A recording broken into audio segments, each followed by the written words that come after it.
Welcome to Tradiers, the Trader's Edge. I'm Jim Iuorio. That's Bob Iaccino. And yes, we were just joking about the fact that we just cannot get away from tight black t-shirts. I don't know what it is in the DNA of Italian Americans, but you just can't get away from it. Oh, let me close the door. My wife's walking by. That's how informal we are here. Well, just yeah, we have a non-Italian American guest, and guess what he's wearing? We're not going to tell you. I'm excited about it. But before we get to the guest, let's talk about a couple things, because I rebalance yearly. Okay. Yeah. I'm rebalancing this week. I'm selling a lot of things and diversifying back into bonds with my long-term investment portfolios, not the ones that I trade actively. It's hard to do considering I'm a bull. We still sit above the 200-day, above the 50-day. The 8-day is above the 21-day. Everything to me points for greater gains. Feels a little stretched too. What are your thoughts? I don't, like we talked about before, you and I had a conversation a couple of days ago where I think the case needs to be made by somebody as to why we're going to go lower. That's what I really think. Now, rebalancing at the beginning of a new year, of course, right? You can't get overstretched. You told a good story about a friend of yours who had too much Tesla despite the strength in that stock. It's time to rebalance. Rebalancing makes nothing but sense from an investment perspective. But I always look at things from a perspective of make the case as to why the stock market's going to go down. I'm not a permabull by any stretch. I'm also not MAGA, and I'm not a gold bug. But I like both of those things too. Right. I like stocks right now. The more I look across this sort of vast horizon of data, it all points to higher stocks for me. Does to me too, which scares the shit out of me too. Just looking at that because I can't make that argument. Before we go on to the guest too, crude oil. What are your thoughts? Still sideways? Yeah, sideways to lower. I have very little faith that crude oil is going to go much higher from here because, again, the sort of marginal demand has to kick back in. And that's China and that's India. And if anything, China has been getting less attention from the global financial community in terms of investments because of the result of the U.S. election. I think maybe first quarter that kind of lightens up. I do believe President-elect Trump uses the hammer to get everyone into the room so that he can make a handshake and make a deal. I do believe he believes in global growth, U.S. growth first, but a lot of that comes with global growth. And I think that demand will come back. But when you're talking about drill, baby, drill, that's not tomorrow. So if the demand comes back, you could get a spike. Right now, crude oil, I'm still selling rallies. So tell me this. So the Aussie dollar has gotten hit the hardest of the currencies since the end of September, ostensibly because Aussies connected to China. If we tariff the crap out of China, we could do damage to their economy, which in turn would do damage to the Australian economy. Would you, gun to your head right now, and I know that you haven't looked at charts right now, so this is not any recommendation, but just based on what you said about perhaps Trump coming in with a club to get people to the table, but then having a softer message, do you think that buying the Aussie, selling the Canada is an interesting, worth looking at pairs trade? I like so I like the Aussie short term to the upside. Medium term, I'd be a seller of rallies, unfortunately. And that really amounts to pretty much anything it's against. Against the Canadian dollar, I mean, sure, I could see that. It's not something I look at regularly. But I think, once Canada becomes the 51st state of the U.S., then it's just bad for the Australian dollar. So. All right. So we have a treat for you today. Now, someone I've just been learning about his work, and I find it very, very intriguing. As I've said before, you guys, know that Bobby and I have been in media for 20 years. You might think some of our opinions are bullshit, but you can't deny that we pick out some really good guests, and this should not disappoint. We have Adrian Reid of Enlightened Stock Trading. Let's bring in Adrian.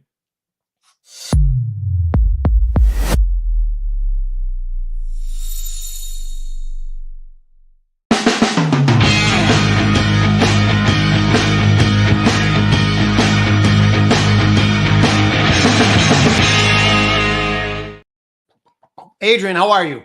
Hey, gents, I'm great. So good to be here. By the way, the black T-shirt, it is just perfect. I'm going to say that you knew you were going to be on with Bobby and I, so just why not dress in the uniform, right?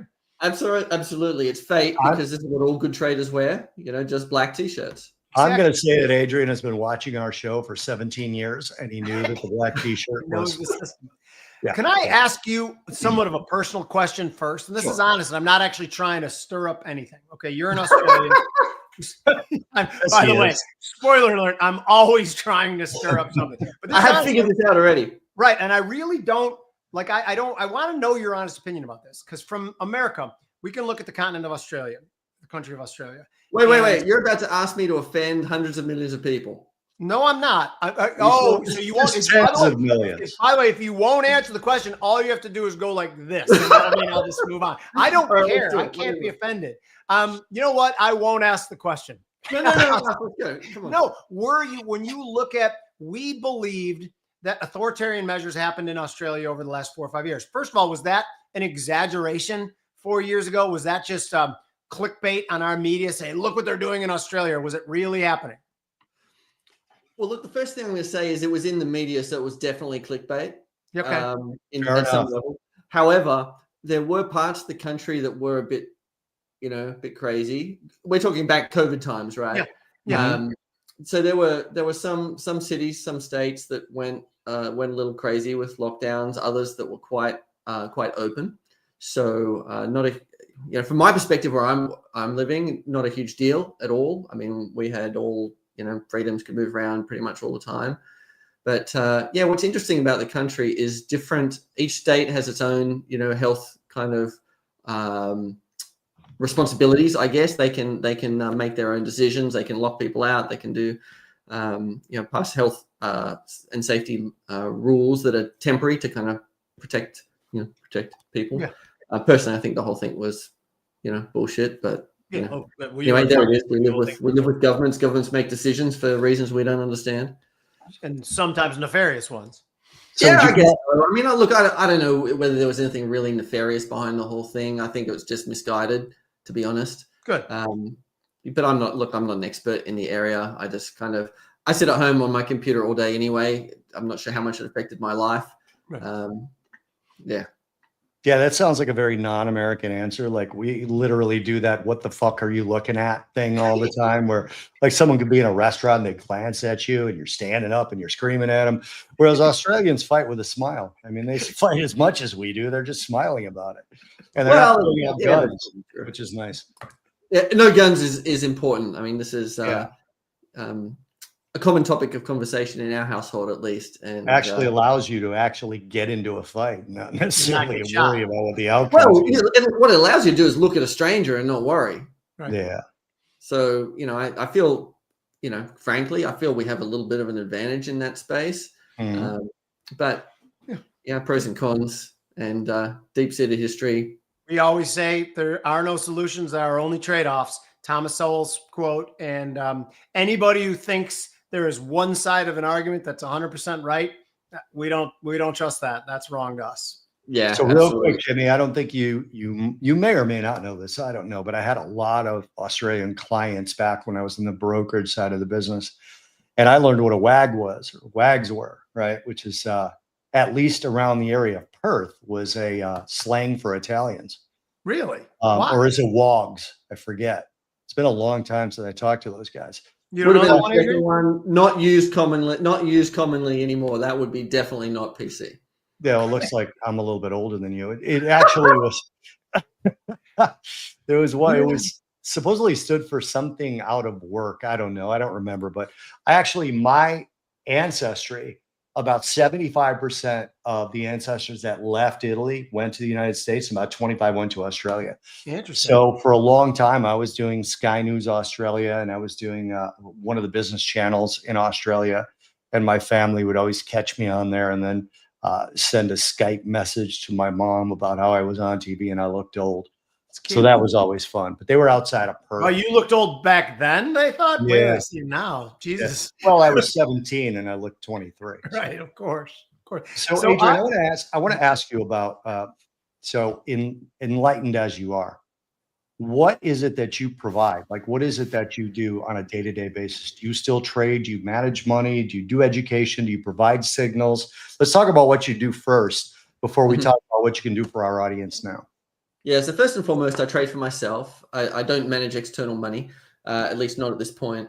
I've been trading for 25 years. I trade 100% systematically. So I trade portfolio of systems across Australia, US, Hong Kong, Canada, and crypto. So stocks kind of around the world. I teach systematic stock trading. So my business, Enlightened Stock Trading, is all about empowering traders to take control of their finances with confidence by using objective systems that are back tested, and then building portfolios of those systems to ensure the portfolio performs in a wide range of market conditions.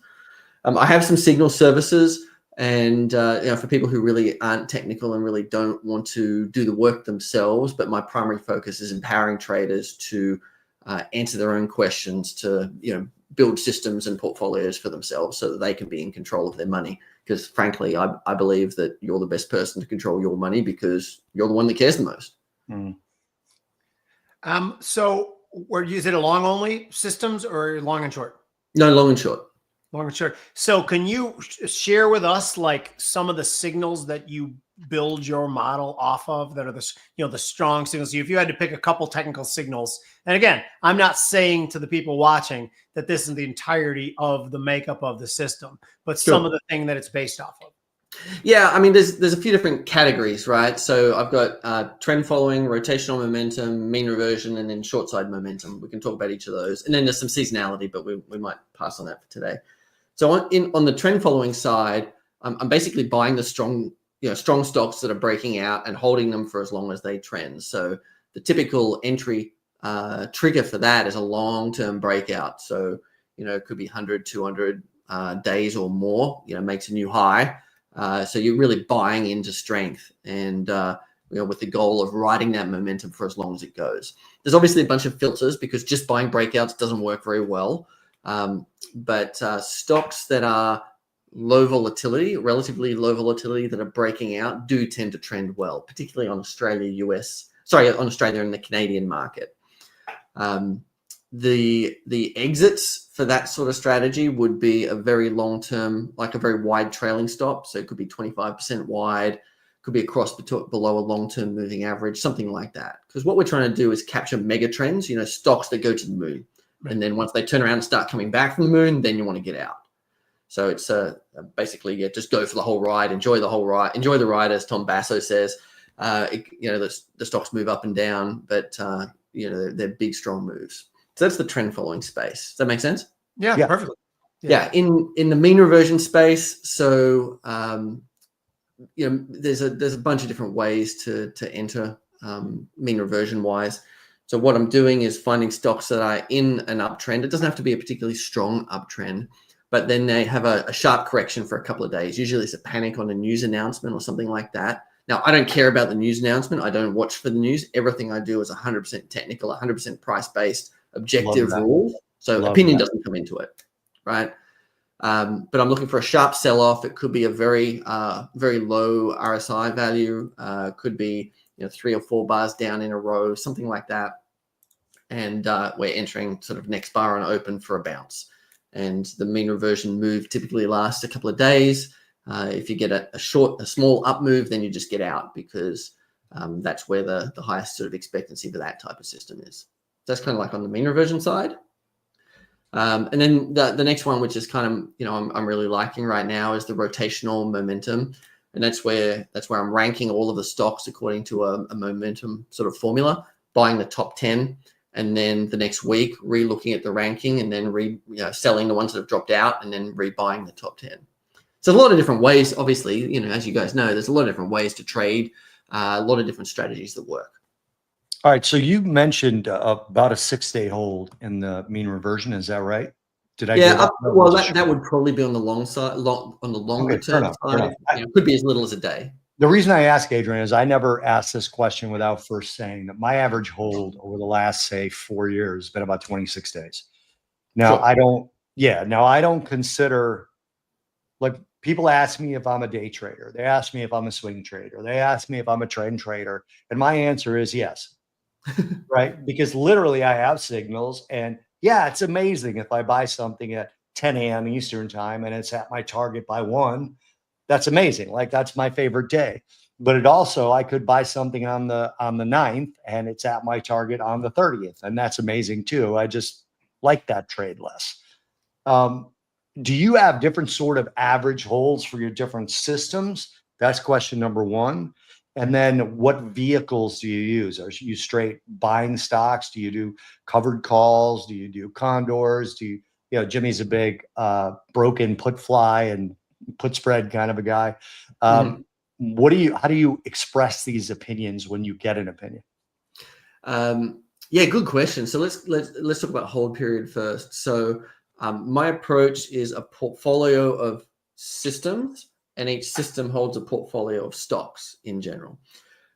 Each system is completely different. So they're all quite diversified from each other. So for example, I've got a mean reversion system that will be in during the day and out at the close. I've got another mean reversion system that would be in at the open and out a couple of days later. So several days hold period on average. And then I've got the rotational momentum hold period is several weeks on average. And I've got trend trading systems, which has a hold period on average of many months. Now, in the trend trading side, again, the losses tend to come quickly and the wins come slowly because they're grinding out big, massive trends. Right. And what happens there is I've got a lot of relatively short-term trades between sort of 10 and 30 days that end up being losses or very small gains. And then a small number of trades just keep going and going and going. So some stocks end up in the portfolio for months and months and months. I think my longest trade was about 18 months. And that was just a stock trend that just kept going. And then eventually it turned around and I got out. So the answer is yes, different hold periods for different strategies. And I intentionally design that diversification in as well because I want some short-term moves, I want some medium-term moves, and I want some long-term moves. So I design the strategies to achieve that. So I have a quick question. So you had said like a trailing stop, like 25%. You didn't mean 25% of the total price. You meant 25% of the move higher. Is that what you're saying when it retraces 25%? Or are you talking about?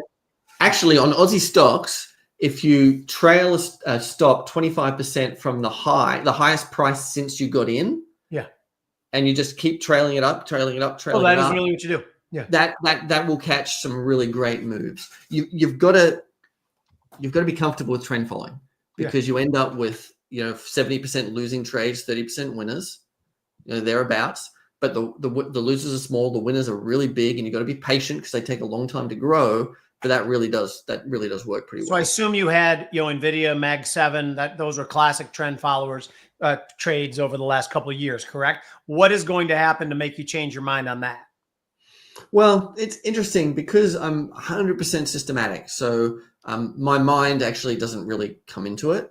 It's what will happen to trigger the rules. So every strategy has an objective rules that turns it on and starts taking trades, and an exit rule that will get me out of the trades, and a rule that will turn the strategy off if the market conditions aren't right.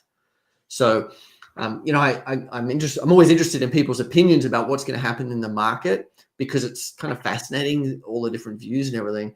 But from my perspective, if the strategy generates a signal, I take the trade. If it generates a sell, I take the sell. If the strategy is below it, the regime filter is off and the strategy is not generating signals, I'm not looking at it. I'm not taking trades. So what's going to happen to change my mind, essentially, is if the market was doing this and now it's doing that, different sets of systems will turn on and those systems will turn off. So I don't really need to worry about what's coming. I just need to make sure that I've got strategies that will work in a variety of different market conditions, which is why long short is really important. All right. So a couple of quick questions for you. Number one, tell me if this is crazy. Something I always tell people who ask me what the most important, piece of advice is. My advice was that successful traders actually have a very boring work life. 100%. It's not like Wolf of Wall Street where you're sitting there going, boom, another one. Yeah. Correct. It's not like that. It's not like that, right? There's two parts of it, right? There's the real work, I would say, which is the investigation, the design of the strategies, the testing, the finding new concepts, and then there's the execution. The execution is boring as batshit.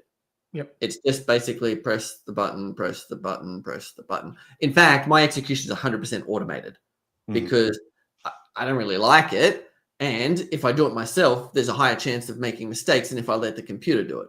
Yeah. So I have an automation engine which updates my data. It runs all of the back tests to generate signals for all of my different strategies across every market. It places the trades, it sizes the trades, reports back what it did, and then I monitor that. So that's how I get past the, essentially the dull, repetitive nature of placing trades. I did do it manually for a long time, a couple of decades, in fact, but I'm very happy to be automated now, I must say. The development side is it's certainly not Wolf of Wall Street, but it's much more about the creative, coming up with ideas, looking at charts, listening to people, listening to podcasts, seeing what ideas it stimulates, and then converting that to rules that you can test to find strategies that really work. Awesome. So what's the form of testing that you dig into? You use A ratio? Do you use back testing? What do you use? Monte Carlo? What do you use?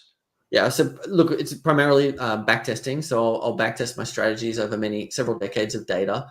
In that, there's a lot of different techniques. I mean, we could spend the next couple of hours talking about just that. But really, at its essence, I'm conceptualizing a strategy, converting it to absolute rules based on indicators and price action. Then I'm back testing it on historical data, typically across all stocks in the market, but sometimes across like the stocks in the S&P 500 or the stocks in the NASDAQ 100, for example. And then I'm testing it to make sure, A, it worked, because if I run a back test and it lost money in the past, there's no reason it's going to make money in the future, right? So you throw it away. But if I run a back test and it made money in the past, then there's a chance it'll make money in the future. And then I'll do a bunch more investigation. I'll look at stability of the edge. I'll look at stability of the parameters. I'll run Monte Carlo analysis to see, what range of outcomes, might reasonably be expected with that set of rules and so on. What the hell is Monte Carlo analysis? Either of you can answer that. You want it or I'll do it. Well, there's a couple of different ways to do Monte Carlo analysis. One way is, let's say you run a back test. Okay, so you get your rules, you put them in the back testing engine, and it generates an equity curve, which is what would have happened historically if you had have taken exactly those trades on exactly those days, right? So you get the performance of your equity curve. That's just one possible history because it's a certain sequence of events. So one Monte Carlo analysis you can do is to take that equity curve and randomly reshuffle it into many hundreds or thousands of different sequences. And so you can see kind of like different ways that history could have played out with the edge that you've got. And what's interesting about that sort of analysis is it makes you realize just how uncertain the trading world is. You can run a back test and go, oh, wow, cool equity curve. I'm going to be rich by, in 3 years' time, I'm going to make so much money. But then you run a Monte Carlo analysis and you see the outcomes are really wide. Like on average, you might have made this much money, but maybe the worst outcome was way down here and the best outcome was way up here. So it helps you think probabilistically about what could happen. Yeah, so it's one. Think about it this way, Jimmy. It's like you can look at, say, one of the last Chicago Bulls championships, right? And you can actually look at it and say this is the way the game went. Okay. By the way, there's Steve's comment of okay, make me rich. So that's what Steve relies on us Keep for. listening, Steve. I feel like we've been failing him. But like you could look at the box score of the game and you could say Jordan scored this many points and he did it in this particular way. What Monte Carlo does is throws all that up in the air and says, what if Jordan would have hit a 3 from here, dunked from here, and did all these, what would have actually happened? So it almost creates a fictional data set from real data and just throws it in a bag and picks individual days. Interesting. So here's September 15th of 2001. We'll put that here. Here is October 12th of 2023. We'll put that next. And it creates a fictional equity curve of your strategy based on things that didn't happen but could. Does that make sense? I love it. Oh, Bobby, a side note too, and people listening too, I have developed an options trading strategy over the last month that I almost think is too good to share with people yet, that I've been making money on. There's going to be a big reveal at some point in time, but I'm kind of excited about it, but I'm not sharing it. Just said make him rich. What's that? Yeah, I know. I'm going to make you rich, Steve. Yes, nicely. Let me work out the kinks to make sure. I have to put it in beta before I would put your money into it, Steve, but I don't manage anybody's money. Okay, Adrian, I know that yours, it's obviously proprietary information. Is there a way, because we want people to find you and look at you and subscribe to your service, can you give us a couple recent examples of names that have triggered and successes or failures that have happened over the last couple of weeks? And again, I'm not asking you to show all your cards. I'm just saying, you know, if we're going to market this, which it could be cool, can you throw us a little bone? Yeah, look, this is a really interesting. When and someone starts challenging. listen, look, that means the answer is going to be no, right? Well, I'm going to say no, but not for the reason you think. Okay. Okay, and let me explain. As I said, I'm 100% systematic. Right. So if I was to do it manually, my trading process is press the button to update the historical data from yesterday, press the button to run a back test to see what trades are triggering, place those trades in the platform, and then close the computer, and that's it. Right. So every single trade I take is just a ticker. Yeah. And I don't even bother to look what the company name is. I've made trades where I don't even know what the company name is either. Yeah. Right. And it gets even better because if you trade stocks in Hong Kong, the tickers are numbers. So you can't even figure out what the company is. Right. Yeah. Right. So the reason I can't give a name of like, this is something that went well for me, this is something that didn't, is because, to be completely brutally honest, I don't know. Okay. And the reason I don't know is because I've got 20 odd systems running on automation, and each of those systems might hold up to 20 different stocks. And those stocks are basically just buying and selling, you know, during the day. And I get a report on, you know, this trade's closed, this trade maybe is just opened and whatever. But I don't actually need to know what the stocks are. I need to know that the strategies are doing what they're supposed to do. So this is not me being evasive. No, I'd love to have the story of, oh, you know, I bought this stock from this strategy, and you know, it went up X% in 3 days, and you should be great, trade like me because look at this great example. Well, again, my method's a bit different. I got to take a bit of a commercial break in about a minute and a half. It'll just be brief, but before that, what's your goal? Is your goal just to make yourself $1 billion, or would you love? And again, we said before that trading is boring, so you open up other avenues. If you looked me in the eye and said, no, my systems are working great, I just want some connection with people because I sit in my office all day long, and that's why I have a subscription service. I think that that's fair and reasonable. Is that what your goal is? Oh, there's a couple of reasons why I do what I do. I mean, I trade because I like to build wealth. I trade because I love the challenge, and I find it really interesting, fascinating. I teach because trading is lonely. Trading is a little boring. I teach because I know so many people lose money. As soon as I quit my day job and just said, okay, I'm trading for a living in 2012, I had so many people come up to me continuously telling me about all of their horror stories, all the money they lost, all the scams they had. And to be honest, I kind of felt an obligation to teach them so that they didn't get scammed, they didn't get ripped off, they didn't lose all their money, they didn't do stupid stuff. Because my experience is great, but it's going to, if I don't do anything, it's going to die with me. Right. And that kind of sucks, right? I've learned a lot in the last 25 years, and I can teach people so it can live on and people can benefit. Just to put a finer point on that, one of the reasons I do all the media stuff too is I just like the self-importance of it. I like is that a terrible thing to admit? No, I like to talk about what I know as well. Yeah, I love about it. Okay, wow, that guy sounds smart right now. Maybe it's a shortcut thing. I don't give a shit what it is, actually, though, nor do I feel the need to lie about it at all. I like being that guy. Bobby's that reasonable? I mean, it's true. It's true. Reasonable or not, but it's definitely true. No, I think it's reasonable. Look, the thing that I like about your view on that, Jim, is that you're honest about it. You're not full of shit. Why not be, right? They're like, I like when people walk up to me and say, hey, I heard what you said. You sound pretty smart. You're like, thanks. I like that. Again, do I need to do this stuff anymore? No. And that's not just a function of success, but it's a function of my age too. We've been doing this for 40 years. I don't need to do anything the next day, but I like to and will continue. That being said, let's pause for a moment here. Luis, can you run the banner? For our guests here watching us at Tradier, you can use the Tradier Pro option system for a free trial if you click the link that we provide. I will tell you this, you will not be sorry. If you click on the Tradier, what's it called again? The Options Pro, right? Tradier Pro Plus, free. You get a free trial on that. No obligation, no nothing. Give it a go. Tradier is top of the line for options traders, and you know how I love options.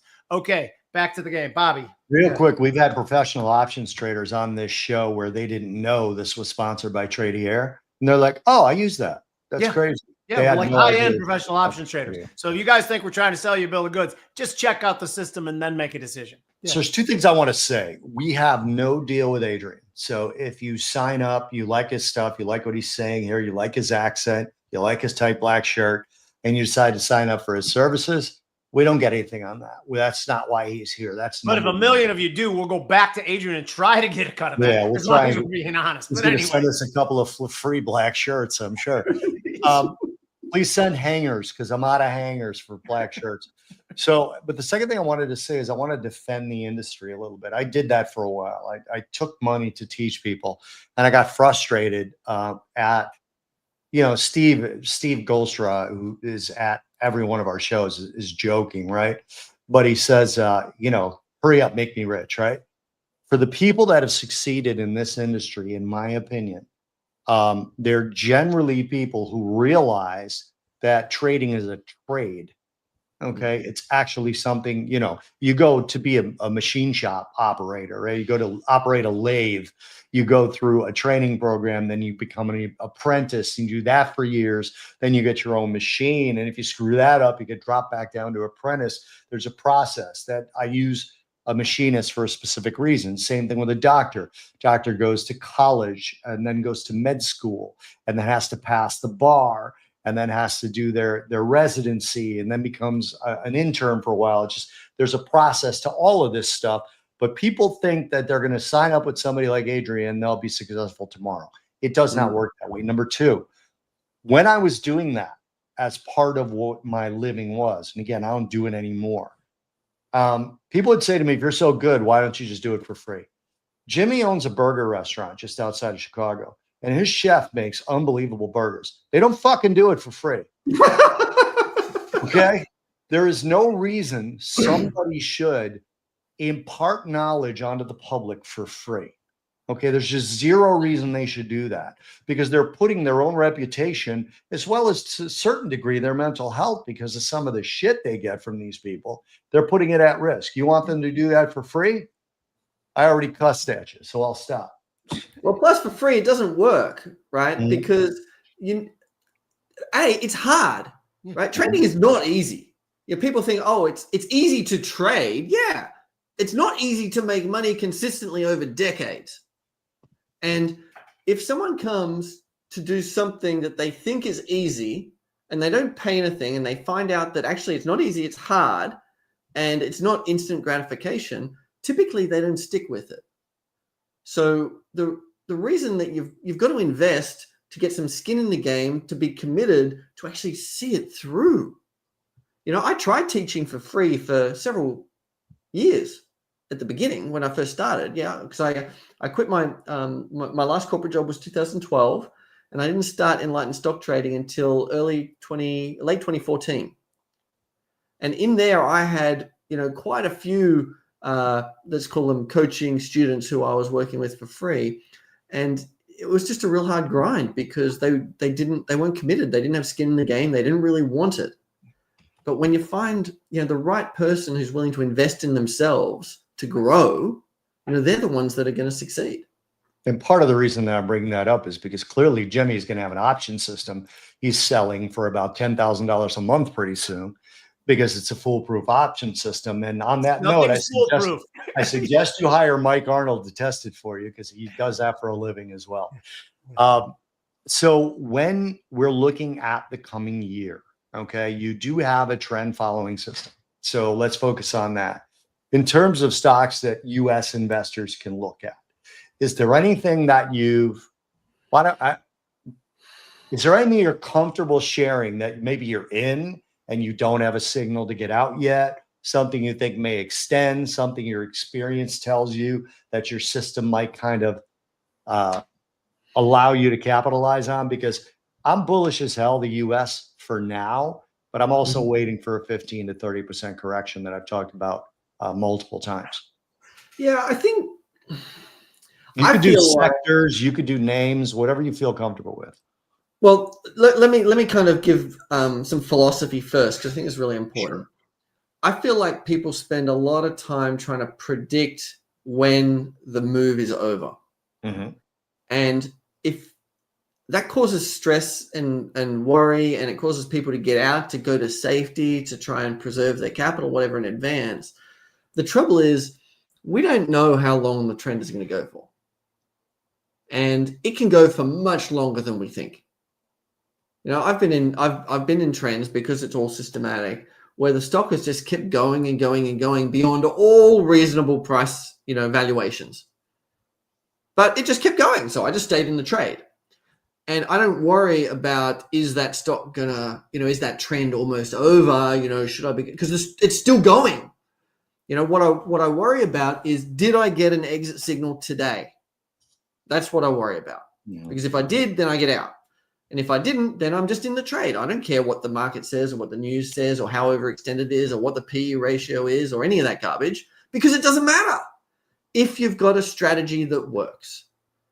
So I think this is a big challenge for people who are dabbling in the market, like, oh, I'll buy a little bit of this, and oh, that story looks good, and I'll buy this stock. Because when you do it that way, you've always got to wonder, how long will it last? Should I stay in? Should I get out? Is there going to be a crash? Is there going to be a correction? But I don't care if there is, because if the stock is still going up, I'm still holding the stock. If it turns around and starts going down and hits my exit point, I'm out. If my whole system turns off and goes to cash, so I'm in cash. If the market keeps going down, my short side turns on and I start making money on the way down, so I'm short. So actually, I want to encourage people to not try and predict so much, but to have a strategy which works because it's been tested over decades and it just runs. And if you've got a stock that's being held by that strategy and it's still open and you haven't got an exit signal, then what? Stop worrying about it. Wait for the exit signal. Yeah.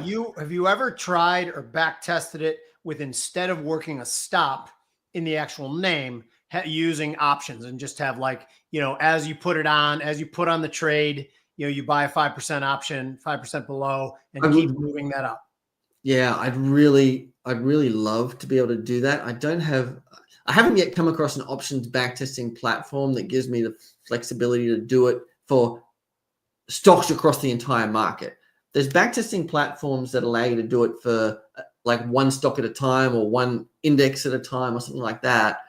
But my strategies trade, like my rotational momentum strategy in the US, every stock in the NASDAQ 100 or every stock in the S&P 500. My Australian trend following system, every stock in the market could potentially generate a signal.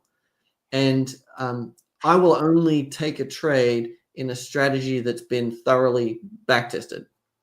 And because I haven't been able to backtest using options like that yet, I'll trade the underlying Certainly stock. intriguing, right? Yeah, but I would dearly love to be able to do it. So if anyone's got a platform that can do that sort of backtesting, automatically choose the strikes, choose the expiration, get the entry and exit price, then that would be really interesting to investigate. I think something that might be able to do that for you, and it's not really public yet, is called Trade Cheetah.